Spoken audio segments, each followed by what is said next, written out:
Yaani mimi hapa ndo kila kitu. Umenielewa? Mimi hapa yani kwanza mimi wewe ukiwa na mimi nitakununulia nani wanaita ile nani. Achana na magari yale kama Diamond.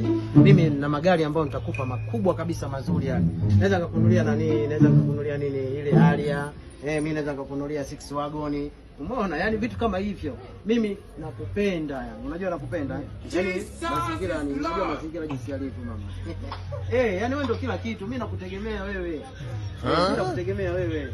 Yaani nakutegemea kwa kila kitu. Kwa sababu nikikuweka nyumbani kwangu wote tu unapiga deki, unaoshaosha vyombo kidogo. Nyumba ina watu, mimi jumba langu hilo halina hata mtu mkazi. Yesu! Ndio kama hivyo mimi nakukwambia. Unaona? Yaani kila kitu mimi nitakuwekea sawa. Yaani kila kitu nitakuwekea sawa.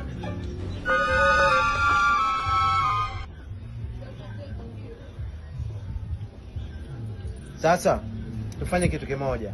Umenielewa?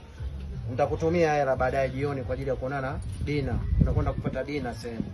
Maisha yanaenda vizuri. Au sio bwana mimi nakutegemea wewe. Yaani wewe ndio kila kitu. Yaani katika watu hapa mtaani wengi sana kwanza ukiangalia jinsi walivyo. Mtu mwingine kakaa ovyo ovyo tu kama container. Umeelewa? Lakini wewe kidogo kama barangulo fulani.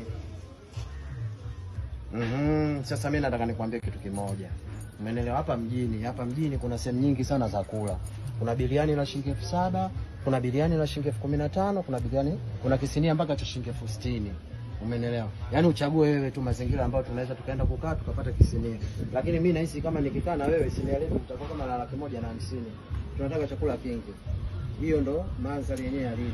Alafu kuhusu masuala nani usafiri kila siku 6 wagon mimi nakupa 6 wagon. Siwezi kukununulia hali ya gari moja la wagonjwa. Mimi nakupa 6 wagon. Maisha yanaenda. Yaani ndo mazingira halisi.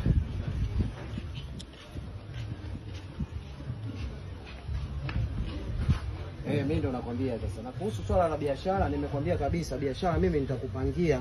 Pale na Mada Hoteli pale kuna vyumba kama 30. Tutachukua vyumba 15, vyote wewe unaweza ukafungua biashara ya mitumba pale. Ndani tukaweka maduka yetu ya mtumba pale na maisha yakaenda. Umeelewa kitu kama hicho yaani mimi jinsi ninavyokupenda na jinsi ninavyokutunuku, yaani kama kolomelo na maji ya kunywa. Mimi na wewe bwana. Yaani ndo mazingira hivyo. Alafu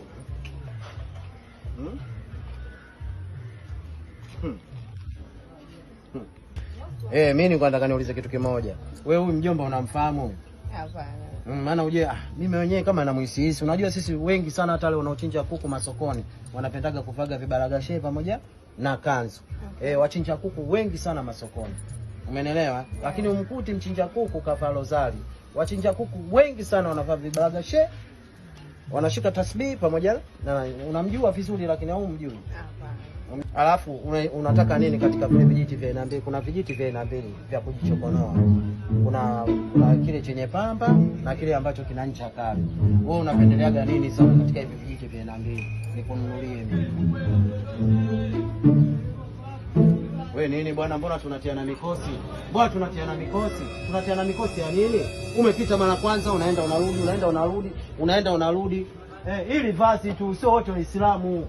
Wewe vipi bwana, tunalazimishana unataka wote tufunge? Ili vazi tu. Vipi huyu? Msee vipi huyu? Bwana heshima bwana. Nitakusomea albadili. Sio wote Waislamu bwana.